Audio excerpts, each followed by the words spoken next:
रे माझा मितवा मालिकेच्या आजचा भाग एकदम जबरदस्त असा आहे, त्यामुळे व्हिडिओ शेवटपर्यंत नक्कीच बघा. चला तर मग आजच्या आपल्या भागाला सुरुवात करूया. आता इकडे ईश्वरीने काही झालं तरी विचार केलेला असतो की अर्णवसाठी पार्टीला एक मस्त असा ड्रेस डिझाईन करायचा, आणि यासाठी ना त्याने पटकन आता सांगितलेलं असतं की मला ना हा ड्रेस अरेंज करून द्या. तिला जे जे हवं आहे तसं त्या डिझायनरला सांगितलेलं असतं, आणि अर्णवसाठी स्पेशल असा ड्रेस तयार करायला सांगितलेला असतो. तेच दुसरीकडे मात्र आता नम्रता जी आहे ती नेहमीप्रमाणेच तोंड फुगवून असते. तर इकडे आकाशचा मूड आता चांगला असतो. आकाश मुद्दामून ना नम्रताला छळायचं बघत असतो. तो मुद्दामून नम्रताला म्हणत असतो, काय गं नम्रता, मला जरा माझा रुमाल देतेस का? असं म्हटल्याबरोबर नम्रता म्हणत असते की काय हो तुमचं, सारखं सारखं तुम्ही तेच करताय, थांबा एक मिनटं. आणि असं बोलून ती आता त्याला रुमाल देते. त्याने रुमाल तर घेतलेला असतो. तो मुद्दामून ना आता नम्रताची मजा घेत असतो. नम्रताला बोलत असतो की अगं माझं वॉच कुठे ठेवलं आहे? मग आता ते म्हणते की हे काय इथेच आहे ना. मग माझं वॉलेट. मग आता नम्रता चिडते आणि नम्रता मुद्दामून आकाशला म्हणू लागते, आकाश तुम्हाला मुद्दामून हे सगळं करायचं आहे का? सगळ्या काही गोष्टी तुमच्या समोर आहेत, तुम्हाला दिसत नाही आहेत का? हां, मी तुम्हाला म्हटलं होतं ना सगळं इथेच ठेवले, तरीसुद्धा तुम्ही मुद्दामून करते ना. बघा तुमचं वॉलेट इथे आहे, वॉच इथे आहे, रुमाल इथे आहे, तरीसुद्धा मला विचारताय, तुम्हाला बाकी काही दिसत नाही का? तेव्हाच ना इकडे नम्रताला मुद्दामून आकाश म्हणतो, ते काय आहे ना मला सगळं दिसते, पण मला ना माझ्या बायकोकडनं सगळं हातात हवं आहे ना, यासाठी मी हे सगळं करतो आहे. अच्छा, आज तुमचा मूड जरा चांगला दिसतोय. मग आता आकाश म्हणतो की हो, माझा मूड चांगला असणारच ना, कारण आज गोष्टी तितक्या चांगल्या घडल्यात. काय काय झालं एवढं आनंदी व्हायला? त्यावर आता आकाश म्हणतो की एवढ्या कमी वेळात दादाने ना दिलेलं चॅलेंज पूर्ण केलं आहे. म्हणजे मलाही आधी विश्वास बसत नव्हता की ह्या सगळ्या काही गोष्टी दादा कसं करेल, पण नाही यार, दादाने खरंच ना करून दाखवलं. मी पण विचार केला नव्हता की एवढ्या सगळ्या काही गोष्टी दादा कशा काय पॉसिबल करेल. पण खरंच दादांना बराच दिवस होता, पण त्याने हे टार्गेट फक्त 3 दिवसात कंप्लीट केलं. 3 दिवसात कंप्लीट करणं हे काही इझिली नव्हतं, पण त्याने ते केलं.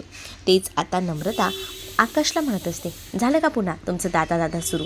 काय गरज आहे त्यांचं एवढं कौतुक करायची? हां, बस करा ना. मग आता इथे आकाश म्हणत असतो की अगं दादाचं कौतुक करू नको तर काय करू, दादाने इतकं छान काम केले, आणि तेसुद्धा सगळ्यांचा विरोध असतानासुद्धा तुम्हा लोकांना असं वाटलं असेल की कसं पॉसिबल होणार आहे, पण नाही, या सगळ्या काही गोष्टी खरंच ना पॉसिबल करून दाखवल्या दादाने. त्यासाठी मला दादाचं खूप जास्त कौतुक वाटतं. तुम्ही ना दादा जरा करणं बंद करा. तुम्हाला एक गोष्ट आठवते का, हे फक्त रेडी झालं आहे, आणि हे अजून माल ना तिथपर्यंत परदेशात पोचला नाही आहे. परदेशात पोचेल ना तेव्हा तुमची डील कंप्लीट झाली असं समजा. असंही आता नम्रता आकाशला म्हणत असते. त्यावर आकाश नम्रतावर चिडतो, आणि प्रत्येक वेळेला हे असं बोलणं गरजेचं आहे का? का वाकड्यात जाते प्रत्येक वेळेला? सोडून दे ना, ज्या काही गोष्टी झाल्या आहेत त्या. प्रत्येक वेळेला हे सारखं बोलतच राहायला पाहिजे का? का आणि कशासाठी? नको, हे विषय ना सारखे ना मला तुझ्या तोंडून ऐकवत नाही आहेत, त्यामुळे शांतच राहा, असं देखील आता आकाश बोलत असतो. नम्रता बोलत असते की तुम्ही तुमचा कधीतरी विचार करा ना, सारखं दादा घेऊन काय बसलात? अहो तुमचा जरा विचार करा. तुम्ही ह्या सगळ्या काही गोष्टी जरा बारकाईने बघा, मग तुम्हाला सगळं काही समजेल, असंही आता बोललं जातं. मग जेव्हा ह्या सगळ्या काही गोष्टी बोलल्या जातात ना, तेव्हा मात्र आता दुसरीकडे पाहायला मिळतं की कृष्णा आता या नम्रताच्या वागण्याला वैतागलेला असतो. तो म्हणत असतो, तुझ्याशी बोलून ना खरंच अर्थ नाही आहे. मी माझा चांगला मूड घेऊन तुझ्याकडे आलो होतो, पण तुला ती सवयच लागलेली आहे सारखं वाकड्यात जायची. तुझी ती सवय काही जाणार नाही. आणि असं बोलून ना आता मात्र तो तिकडनं निघून जातो. आणि त्याचबरोबर दुसरीकडे पाहायला मिळतं की सात्विक फॅशनचे एम्प्लॉई आणि बोर्ड ऑफ डिरेक्टरचे काही मेंबर्स यांनी आता अर्णवला चांगलं सरप्राईज द्यायचं ठरवलेलं असतं. अर्णव जेव्हा तिथे येतो तेव्हा अर्णव आल्याबरोबर अंजली आणि अर्णवच्या अंगावर छान असा वर्षाव केला जातो फुलांचा. त्याचसोबत आता अर्णव आणि अंजलीचं स्वागतही केलं जातं, कारण त्यांनी वेळअभावी खूप कमी वेळातच हे डील कंप्लीट केलेली होती आणि त्यामुळे त्यांचं कौतुक होणं साहजिकच होतं. तेव्हा अर्णवसुद्धा म्हणतो की या सगळ्याची काय गरज होती. अर्णवने असं म्हटल्याबरोबर आता सगळीजण अर्णवला म्हणतात की नाही अर्णव सर, हे तुमच्यासाठी स्पेशली आहे. तुमच्याकडनं हा केक कट व्हायलाच हवा, कारण खूप कमी वेळात तुम्ही अचिव्हमेंट केलेली आहे. मग आता अर्णव सगळ्यांच्या समोरच तो केक वगैरे कट करतो आणि पहिल्यांदा तो आता भरवतो, तो म्हणजे अंजलीला. अंजलीसुद्धा त्याला तोंड गोड करून तो घास भरवते. तेव्हा इथे सेलिब्रेशन सुरू असतं. तेव्हाच ना अर्णव म्हणत असतो की खरं तर आज मी जे काही आहे ते तुम्हा सगळ्यांमुळे, म्हणजेच ही डील मी खरं तर विचारही करून पूर्ण करू शकलो नसतो, पण तुम्ही सगळ्यांनी विरोध केला आणि त्यामुळेच तर या सगळ्या काही गोष्टी पॉसिबल झाल्या, असंही आता अर्णव सांगू लागतो. अर्णव जेव्हा या सगळ्या काही गोष्टी सांगत असतो तेव्हा बोर्ड ऑफ डायरेक्टरचे मेंबर्सना अर्णववर प्रचंड असे खुश असतात. अर्णवला आता ते म्हणतसुद्धा असतात की खरंच ना, तुम्ही जे ठरवलं होतं, तुम्ही जे बोलला होतात ते करून दाखवलं, त्यामुळे आम्हाला ना खरंच तुमचं खूप जास्त कौतुक वाटतं. आम्हाला वाटलंसुद्धा नव्हतं की इतक्या फास्ट तुम्ही ही सगळी अचिव्हमेंट कराल. मग तेव्हाच ना खरं तर हे एकट्याने शक्य नव्हतं, पण तुमच्या सगळ्यांची साथ होती म्हणून हे सगळं शक्य झालं. तेव्हाच आता आकाशही म्हणतो की बोर्ड ऑफ डायरेक्टरच्या सगळ्यांचा विरोध होताच, पण त्यासोबत घरातल्यांचासुद्धा विरोध होता दादाला, तरीसुद्धा दादाने हे करून दाखवलं. यातच खरंच ना खूप मोठं यश आहे दादाचं. दादाने एवढी मोठी अचिव्हमेंट केली ती स्वतःच्या बेसवर. खरंच ना आपण कोणीही दादावर विश्वास ठेवला नव्हता. दादाला उलट आपण या सगळ्याला विरोध करत होतो, पण दादाने परफेक्ट असा डाव साधून सगळ्या काही गोष्टी एकदम एकदम जुळवून आणल्यात ना. म्हणजे मलाही आधी अपेक्षा नव्हती की दादा एवढं सगळं परफेक्ट जमवून आणेल, पण खरंच दादाने ती सगळी अचिव्हमेंट करून दाखवली. यासाठी ना दादाचं करावं तेवढं कौतुक येणं कमीच आहे, असंही आता बोललं जातं. तेव्हाच दुसरीकडे मात्र आता पाहायला मिळतं की इकडे मात्र आता अर्णवसाठी जोरजोरात टाळ्या वाजत असतात. अर्णव म्हणत असतो की ओके ओके, नको इतकं हे करू, पण आता अर्णवसाठी हा दिवस ना खूप मोठा असतो. अर्णवला आता म्हटलं जात असतं की साहेब, तुम्ही तर ऑर्डर कंप्लीट केली, पण आम्हाला यामध्ये एक असंही म्हणायचं आहे की बघा, तुम्ही तरी अचिव्हमेंट पूर्ण केलेली आहे, पण अजूनही परदेशात काही पोचलेली नाही आहे. त्यामुळे आपण याचं सेलिब्रेशन इतक्यात तरी जास्तीचं करणं, ओव्हर करणं हे तरी टाळायला हवं, असंही आता म्हटलं जातं. तेव्हा अर्णव म्हणतो की हो, परदेशात आता जाऊन पोचेलच तो टेम्पो, काळजी करू नका. सगळ्या काही गोष्टीत ना आपण व्यवस्थित मॅनेज केलेले आहेत. इकडनं माल पाठवला आहे, तिथे पोचायला जास्त वेळ लागणार नाही, असंही आता अर्णव बोलत असतो. तेव्हाच ना बोर्ड ऑफ डायरेक्टरच्या मेंबर्सना तो बोलत असतो की तुम्ही सगळ्यांनी मला पाठी खेचलत, मला म्हणला होतात की हे करू नको, पण फायनली या सगळ्या काही गोष्टी मी करून दाखवल्या आणि ह्याला सगळ्यात जास्त जबाबदार असाल तर तुम्ही असाल. म्हणजे तुम्ही लोकांनी माझ्यावर जो अविश्वास दाखवला होता ना, त्यामुळे मला असं वाटत होतं की नाही, आता काही झालं तरी या लोकांना आपण करून दाखवायचं आणि त्याच जोरावर मी या सगळ्या काही गोष्टी केल्या आहेत. मग आता अर्णवचं कौतुक केलं जात असतं. अर्णव सर, नाही खरंच प्रत्येक वेळेला ना तुम्ही काही ना काही बोलत असता, पण आम्ही त्याला विरोध करत असतो, कारण आम्हाला असं वाटतं की या काही गोष्टी ज्या आहेत त्या वेळअभावी कशा पूर्ण होतील. पण खरंच ना तुम्ही या गोष्टी ज्या आहेत ना त्या पूर्ण करून दाखवल्यात आणि आपल्या कंपनीला एका मोठ्या स्तरावर नेऊन ठेवले. खरंच ना या सगळ्यामुळे आपल्या कंपनीचं नाव केवढं वाढलं आहे, असंही आता बोलून ना अर्णवचं कौतुक केलं जात असतं. अर्णव म्हणत असतो की हो, हे तर आहेच. म्हणजेच मलाही वाटलं नव्हतं की एवढ्या सगळ्या गोष्टी एवढ्या फास्टली घडतील, पण आज फायनली सगळं काही घडलेलं होतं. त्यामुळे आता छान वाटत होतं. एवढं सगळं जेव्हा आता कौतुक सोहळा सुरू असतो ना, तेव्हा मात्र आता एकदमच भरून आलेलं असतं सगळ्यांनाच. तेव्हा आता दुसरीकडे आकाशही बघत असतो. आकाशलाही अर्णवचं कौतुक वाटत असतं, कारण अर्णवने या सगळ्या काही गोष्टी ज्या आहेत ना त्या खूपच कमी वेळात अचीव केलेल्या होत्या. अर्णव आता घरी येतो. अर्णव घरी आल्यानंतर ना आता त्याची तयारी सुरू असते. अर्णव जसा घरी येतो तसा आता आरशासमोर तो उभा असतो. आरशासमोर उभा असतानाच ना तो आता विचार करतो की आता ना काही झालं ना तरीसुद्धा मिस इंदौरला आपल्या मनातलं सांगायला हवं. अर्णवला असं वाटत असतं की आपण लवकरात लवकर ईश्वरीला प्रपोज करायला हवं, कारण वेळ वाया घालवून चालणार नाही. ईश्वरीने आपल्यासाठी बऱ्याच काही गोष्टी केल्या आहेत. मग आता वेळ आहे ती आपली आपण काहीतरी ईश्वरीसाठी करूया. म्हणूनच तो आता आरशासमोर उभा असतो आणि ईश्वरीला कसं प्रपोज करायचं याची प्रॅक्टिस करत असतो. तो म्हणत असतो की मी असं बोलू का, miss Indore I love you. कसं बोलू काहीच कळत नाही आहे, असंही आता त्याचं सुरू असतं. जेव्हा आता त्याचं मन ना कशातच लागत नसतं ना, तेव्हा मात्र तो विचार करतो की कसं करू मॅनेज, कसं आय लव्ह यू बोलू. मग नाही, असं नाही तसं आय लव्ह यू तर बोलायला हवं. मग आता तो प्रॅक्टिस करतो. असं म्हणतो, miss Indore I love you. नंतर विचार करतो की नाही असं नको, डायरेक्ट असं म्हणतो, माझं तुझ्यावर प्रेम आहे. हे थोडं वेगळं वाटते का, जरा छान युनिक पाहिजे ना. मग आता आता आता कसं कसं कसं असा तो विचार करत असतो. तेच इकडे ना ईश्वरीने तोपर्यंत अर्णवसाठी तो ड्रेस आणलेला असतो, जो ड्रेस तिने स्पेशली अर्णवसाठी तयार केलेला होता. इकडे आता अर्णव ना गुडघ्यावर बसतो आणि तो आता गुलाबाचं फूल वगैरे देत ना ती प्रॅक्टिस करत असतो. म्हणजे अशा पद्धतीने मी प्रपोज करेन. आणि त्याच वेळेला तो गुडघ्यावर बसतो, हात पुढे ठेवतो आणि तेवढ्यातच ना आता इथे ईश्वरीला आतमध्ये यायचं असतं अर्णवला ती ड्रेस देण्यासाठी. मग आता ईश्वरी लगेचच ना आतमध्ये येते आणि ईश्वरी येऊन बघते तर काय, अर्णव असा गुडघ्यावर बसला आहे आणि असा हात करतोय. त्यामुळे आता ईश्वरी आणि आल्याबरोबर अर्णवसुद्धा थोडा बाचकळतो. अर्णवलाही कळत नाही की आता काय करावं. पण नंतर ना तो ईश्वरीला जसं बघतो ना तसं एक्सरसाइज करायला सुरुवात करतो. मग तो आता ईश्वरीला असं दाखवत असतो की तो एक्सरसाइज करत आहे.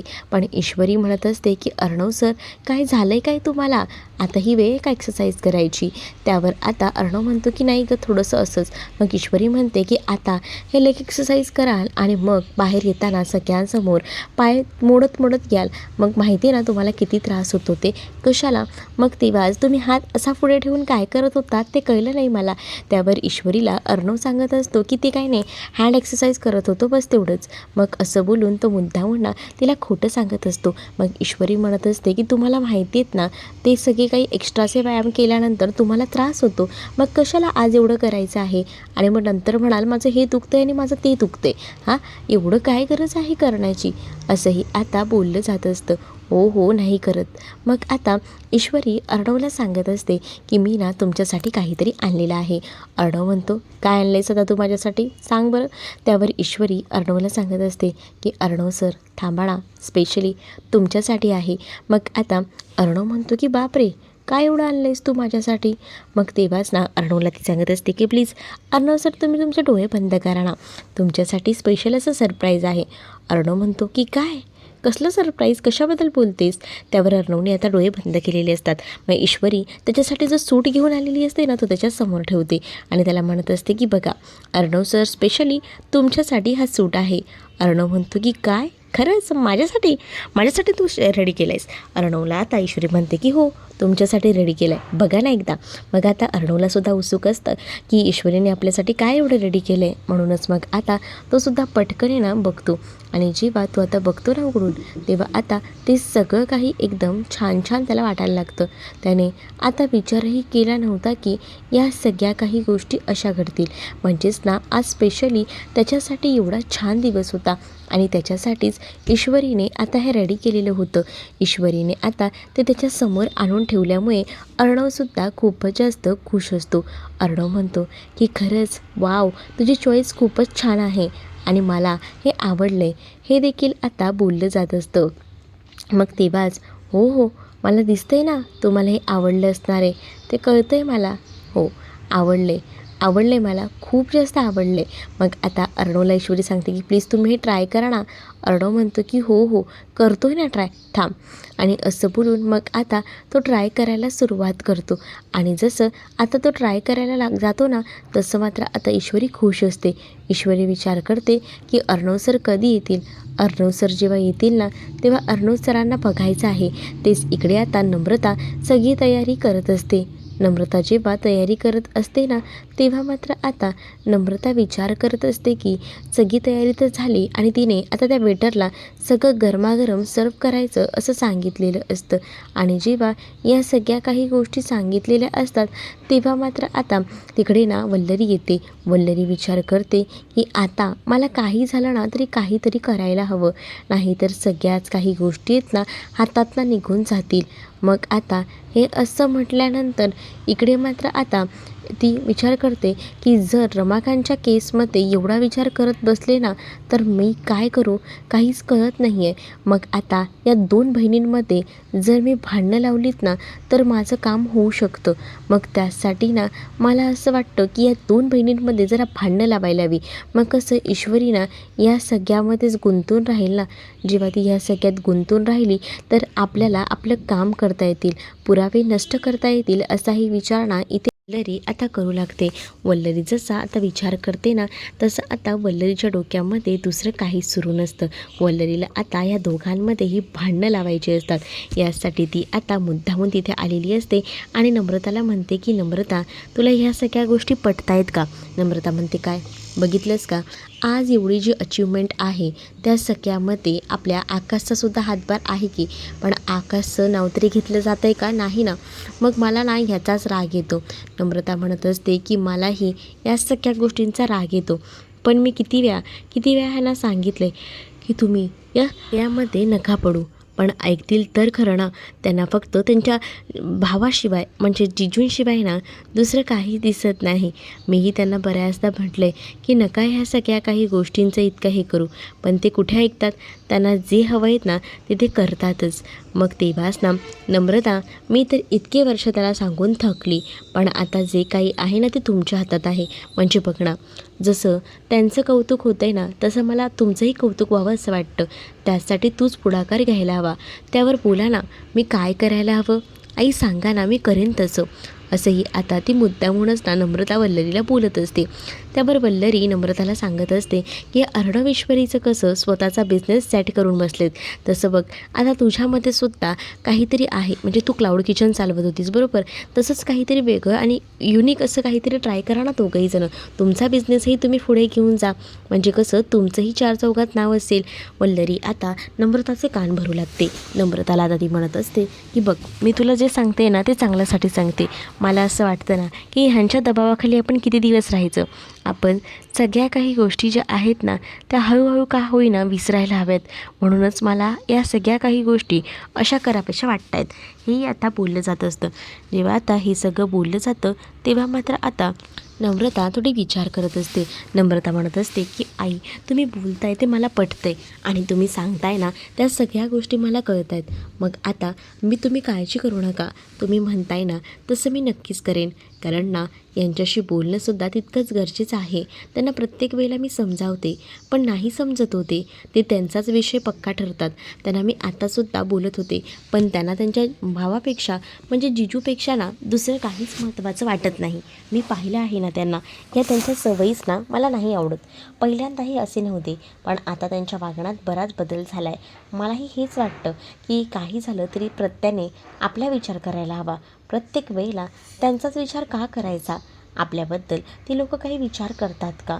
मग आता वल्लरी म्हणत असते, या गोष्टी तर मी आकाशला आधीपासून सांगून दमले, पण आता तू त्याच्या आयुष्यात आलीस ना तर आता निदान तू तरी काहीतरी कर, असं देखील आता म्हटलं जात असतं. मग जेव्हा या सगळ्या काही गोष्टी बोलल्या जातात ना तेव्हा आई, आता तुम्ही काळजी करू नका. मी बघते, मी यांच्याशी बोलून बघते. मग तर झालं. कारण मलासुद्धा आता असं वाटतं की किती दिवस आपण या अर्णव सरांकडे म्हणजेच जिजूंकडे अवलंबून राहणार आहोत. मलासुद्धा ह्या गोष्टी पटत नाहीत, पण हे आकाशला कोण सांगणार? आकाशला फक्त त्याच्या भावाचंच कौतुक आहे. पण आता तू ह्या सगळ्यामध्ये काहीतरी करू शकतेस ना, तू कर. तो आणि करून दाखवशील यावर माझा विश्वास आहे. कारण मी तुला खूप ओळखायला लागले आता, असं देखील वल्लरी आता उगाचच ना नम्रताला बघून बोलत असते. तिलावर हेही बोलत असते की तू न काय काही खात नाही आहेस का, एवढी बारीक वगैरे झाली आहेस. मग तेव्हा ती म्हणते की नाही, असं तुम्हाला वाटत असेल पण नाही, पण मुद्दामून ती आता मजा घेत असते. दुसरीकडे आता ईश्वरी वाट बघत असते की अर्णव कधी एकदा तयार होऊन येतोय. अर्णवसाठी ना तिचा जीव नुसता व्याकुळ झालेला असतो. मग तेवढ्यातच ना आता ती हाका मारत असते, अर्णव सर झाले की नाही, चला ना अर्णव सर, एवढा वेळ लागतोय का, दाखवा ना मला, मी खूप वेळ झाला वाट बघते तुमची. असं बोलून ती आता अर्णवची बराच वेळ वाट बघत असते. अर्णवची वाट बघत असतानाच ना इकडे मात्र आता ईश्वरी आता विचार करते की अर्णव सर कसले दिसत असतील ना या सूटमध्ये. तिला आता असं झालेलं असतं की अर्णव फ्रेश होऊन कधी बाहेर येतो येते आणि त्याचसाठी ती इथे बसलेली असते. अर्णवला बघण्यासाठी म्हणून. मग आता अर्णव हळूच तिथे येतो. अर्णव जसं तसं येतो ना तसं ईश्वरी अर्णवकडे पाहतच राहते. अर्णवला म्हणत असते की अर्णव सर, खरंच ना तुम्ही किती कमाल दिसताय हो. म्हणजे मी विचारसुद्धा केला नव्हता तुम्ही इतक्या छान आणि व्यवस्थित दिसाल ते. मग आता शेवटी चॉईस कोणाची आहे? तुझी आहे ना. मग चॉईस तर एकदम एक टॉप लेवलचीच असणार आहे आणि मला आवडलं आहे हे तू चॉईस केलेस माझ्यासाठी ते. ईश्वरी म्हणते की खरंच का? तुम्हाला आवडलं आहे का? अर्णव म्हणतो की हो, खरंच मला आवडलं आहे. खरंच मला तुझं कौतुक वाटतं आणि माझ्यासाठी स्पेशली हा ड्रेस तू केला आहेस डिझाईन. हो हो, मग आता तुम्ही खरंच खूप सुंदर दिसताय असं देखील अर्णवला आता ईश्वरी बोलत असते. मग आता ईश्वरी अर्णवचं कौतुक करत असतानाच त्याची नजरसुद्धा काढते. मग आता अर्णव थोड्या केसांवरनं वगैरे हात फिरवत असतो. असे सेट करू का असं तर तिला विचारतो. त्यावर ईश्वरी म्हणत असते की असंही तुम्ही खूपच छान दिसताय अर्णव सर, मला आवडले तुम्ही हे जे ड्रेसिंग केलं ना ते. मग शेवटी सिलेक्ट कोणी केलं आहे? तू सिलेक्ट केलं आहेस ना, त्यामुळे परफेक्ट वाटते मला ते. असंही आता तो बोलत असतो. ईश्वरीचं तर त्याला आता कौतुकच वाटत असतं, कारण आज त्यांनी जी अचिव्हमेंट केलेली होती ना त्याला पूर्ण क्रेडिट ना ईश्वरीला द्यायचं होतं. कारण खरंच ना ईश्वरीने जर त्याचं मनोबल वाढवलं नसतं तर आज तो इथपर्यंत पोचू शकला नसता.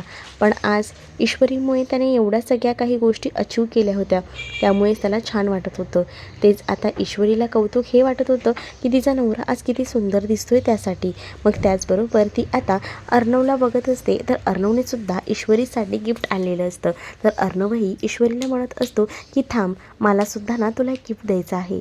ईश्वरी म्हणते की आता तुम्ही काय आणलं आहे? त्यावर अर्णव म्हणतो की थांब, तुला समजेलच मी काय आणलं आहे ते. मग आता अर्णवने ईश्वरीसाठी स्पेशल असा ड्रेस आणलेला असतो. तो विचार करतो की जर ही माझ्यासाठी सरप्राईज आणू शकते तर मी का नाही. म्हणूनच त्याने सुद्धा ईश्वरीसाठी ड्रेस घेतलेला असतो आणि आता ईश्वरीला तो म्हणत असतो की तुझ्यासाठी एक सरप्राईज आहे, पहिल्यांदा डोळे मीट. ईश्वरी म्हणते की काय आहे सांगा ना. ईश्वरीचा जीव नुसता वरखाली होत असतो. तेच अर्णव ईश्वरीला म्हणतो की हे घे तुझ्यासाठी ड्रेस आणि त्याचसोबत त्याच्यावर घालायला ज्वेलरी. मग आता ईश्वरी म्हणते खरंच अर्णव सर तुम्ही माझ्यासाठी ड्रेस आणला आहे? अर्णव म्हणतो हो, तुझ्यासाठी स्पेशली ड्रेस आणला आहे, बघ वेअर कर पटकन आणि मला सांग कसा वाटतोय तुला ते. मग आता जेव्हा या सगळ्या काही गोष्टी सांगितल्या जातात तेव्हा मात्र आता अर्णव खूप जास्त खुश असतो. ईश्वरीला त्याने ते दिलेलं असतं. ईश्वरी त्या ड्रेसमध्ये कशी दिसेल ना यासाठी तो सुद्धा उत्सुक असतो. ईश्वरीला म्हणत असतो की बघ आता तू मला ड्रेस दिलास, डिझाईन केलं, तो मी घातला आहे, आता तू सुद्धा मी दिलेला हा ड्रेस घालायचा आहे आणि मला पटकन रेडी होऊन दाखवायचं आहे की तू कशी दिसतेस ते. मग तेव्हाच ईश्वरी अर्णवकडे बघत असते. आता विचार करते ती थोडी ना अर्णव समोर तिथेच उभं राहून तयार होणार आहे. म्हणूनच मग ती अर्णवला बाहेर जायला सांगते. अर्णव म्हणतो की हो हो, मी तर विसरलोच, मी बाहेर जातो, तोपर्यंत तू रेडी हो. आता ईश्वरीनं थोडी लाजत असते, कारण ती आता अर्णवच्या प्रेमात पूर्ण अखंड बुडालेली असते आणि तिला आता असं होत असतं की अर्णव तिला कधी आय लव्ह यू बोलेल. मग आता तिने अर्णवला सांगितलेलं असतं की तुम्ही मला सांगितलं तसं मी रेडी होते, तोपर्यंत तुम्ही बाहेर थांबा. मग आता अर्णवही बाहेर जातो. अर्णव जसा बाहेर जातो तेव्हा दाराजवळ उभा असताना तो म्हणत असतो की फास्ट हा. ईश्वरी म्हणत असते की कसला भारी दिसतोय ना माझा नवरा आज या कपड्यांमध्ये. तोपर्यंत अर्णव तिला बोलत असतो की तुझा पटकन रेडी हो, मी वाट बघतोय बाहेर. मग ईश्वरी म्हणते की आता जाल का तुम्ही. मग आता अर्णव बाहेर जातो. तेच इथे सगळी तयारी झालेली असते. अंजलीसुद्धा छान तयार झालेली असते. मामासुद्धा आता अंजलीचं कौतुक करत असतात आणि मामा अंजलीला म्हणतात की कसली छान दिसतेस का आज, झाली का सगळी तयारी. हो हो झाली आहे बऱ्यापैकी. मग आता त्यांची नजर अर्णववर जाते, कारण अर्णव ना तिथेच थांबलेला असतो बाहेर आणि अर्णव ईश्वरीची वाट बघत असतो, म्हणून तर तो तिथे थांबलेला असतो ना. मग तेवढ्यातच ना आता अंजलीसुद्धा त्याला बोलत असते की चल पटकन. मग तेच आता अर्णव ईश्वरीला विचारत असतो की झालं आहे की नाही. पण ईश्वरी इथे आरशासमोर उभी असते आणि ईश्वरी आरशासमोर उभी असतानाच ना एकटक आरशामध्ये बघत असते आणि ती विचार करत असते की मला ना अर्णव सरांना प्रपोज तर करायचं आहे, पण कसं करू अर्णव सरांना प्रपोज. कारण अर्णव सरांना प्रपोज करण्यासाठी आधी कसं काय बोलू ना काहीच ईश्वरीला समजत नसतं. तर इकडे अर्णव म्हणत असतो की अजून तुला किती वेळ लागणार आहे. ईश्वरीची तयारीसुद्धा झालेली नसते, तिने ती साडीसुद्धा घातलेली नसते. त्यामुळे आता ईश्वरी अर्णववर ओरडते आणि म्हणत असते की तुम्ही थांबा ना, तुम्ही इतकी घाई का करता, मला तयार व्हायचं आहे ना. मग अर्णव म्हणतो की जाऊ दे जा. मग ईश्वरी विचारते आजच्या दिवशीसुद्धा माझ्यावर हे चिडलेत. इथे अर्णव आता सगळं क्रेडिट ना ईश्वरीला देत असतो आणि या सगळ्यामध्ये मला जे काही आहे ते सगळं क्रेडिट ईश्वरीला द्यायचं आहे. तेवढं तर ईश्वरीची एंट्री होते. ईश्वरीने छान ब्लॅक कलरचा स्लीवलेस ब्लाऊज, ब्लॅक कलरची डिझायनर साडी आणि जे अर्णवने ज्वेलरी दिलेली असते ती घालून ती आता खाली आलेली असते. अर्णव तर आता ईश्वरीकडे बघून ना पूर्णपणे फ्लॅट झालेला असतो. सोबतच सगळं क्रेडिट तो ईश्वरीला देतो, त्यामुळे ईश्वरीला भरून येतं. तेच आता इथे खूप जास्त जंगी सेलिब्रेशन होत असतं, त्यावर नकळतपणे ईश्वरीने अर्णवचा हात धरलेला असतो आणि अर्णवलासुद्धा हा सहवास आता हवाहवासा वाटत असतो. तर तुम्हाला भाग कसा वाटला हे कमेंटमध्ये मला नक्की सांगा. अशाच अपडेटसाठी आपल्या चॅनलला सबस्क्राईब करायला विसरू नका. चला तर मग भेटूया पुढच्या भागात. तोपर्यंत टाटा बाय.